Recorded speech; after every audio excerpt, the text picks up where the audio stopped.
CPI സംസ്ഥാന secretary Binoy വിശ്വത്തിന്റെ പ്രസ്താവന കണ്ടു. ഇത് ആരുടെയും വിജയത്തിന്റെയും പരാജയത്തിന്റെയും പ്രശ്നമൊന്നുമല്ല. ആരെങ്കിലും ഇടപെട്ടതിന്റെ അടിസ്ഥാനത്തിൽ ഇത് ഏതെങ്കിലും ഒരു കൂട്ടരുടെ വിജയമാണ്, വേറെ ഒരു കൂട്ടരുടെ പരാജയമാണെന്ന് ഞാൻ വിശ്വസിക്കുന്നില്ല. അല്ല, അതൊക്കെ ജനങ്ങൾ തീരുമാനിക്കേണ്ട കാര്യമാണ്. RSSR എവിടെ പ്രതിരോധിച്ചു, അതിന്റെ പേരിൽ എന്ത് ത്യാഗം സഹിക്കേണ്ടി വന്ന്, എന്ത് നഷ്ടം സംഭവിക്കേണ്ടി വന്നൊക്കെ പറഞ്ഞ അതൊന്നും രഹസ്യമായിട്ട് ഒളിച്ചു വെച്ചുന്ന കാര്യങ്ങളില്ല, പബ്ലിക് അറിയാവുന്ന കാര്യങ്ങളില്ലേ. അതെല്ലാം അങ്ങനെയെല്ലാം പറയുമ്പോൾ ജനങ്ങൾ പറയുന്നവരുടെ വാക്കിനെ സംബന്ധിച്ചിടത്തോളം വിശ്വാസം കുറഞ്ഞു വരികയുള്ളൂ.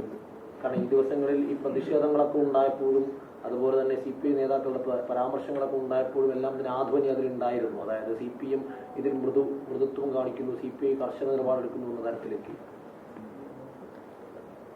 അല്ല, അത് ഞാനെന്ത് പറയാനാ.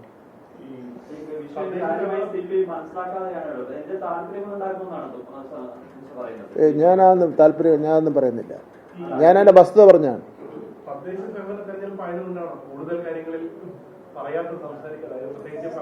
അല്ല, അതുകൊണ്ട് തന്നെയാണ്.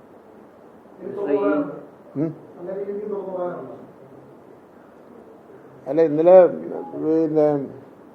ആ രൂപീകരിച്ച കമ്മിറ്റിയെ സംബന്ധിച്ചിടത്തോളം പോലും പുച്ഛമായിട്ടല്ലേ പറഞ്ഞത്. ഒരു കമ്മിറ്റി രൂപീകരിച്ചിട്ടുണ്ടല്ലോ, എന്താ അതിന്റെ ഭാവി എന്ന് ഒരു പത്രപ്രവർത്തകൻ ചോദിച്ചപ്പോൾ അതെല്ലാം അതിന്റെ വഴിക്ക് പോകും, അതൊന്നും ഇവിടെ പ്രശ്നമല്ല എന്നുള്ള മട്ടിൽ അല്ലേ പറഞ്ഞത്. അപ്പൊ അതിന് പോലും ഒരു വില കൊടുക്കുന്നില്ല. അപ്പൊ ആ ഒരു സാഹചര്യത്തിൽ തന്നെ അതിനൊക്കെ വിലയൊക്കെ ഉണ്ട്.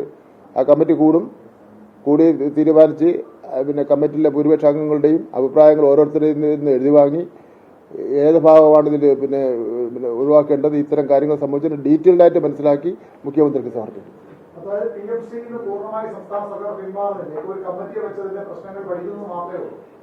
അങ്ങനെയാണല്ലോ തീരുമാനം. കെപ്റ്റ് അബേൻസ് അല്ലേ, നോട്ട് വിഡ്രോയൽ.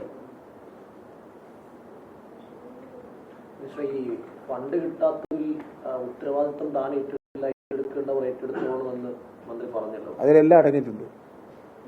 കേന്ദ്ര വിദ്യാഭ്യാസ മന്ത്രിയോട് 45 മിനിറ്റ് നേരം ചർച്ച ചെയ്തു.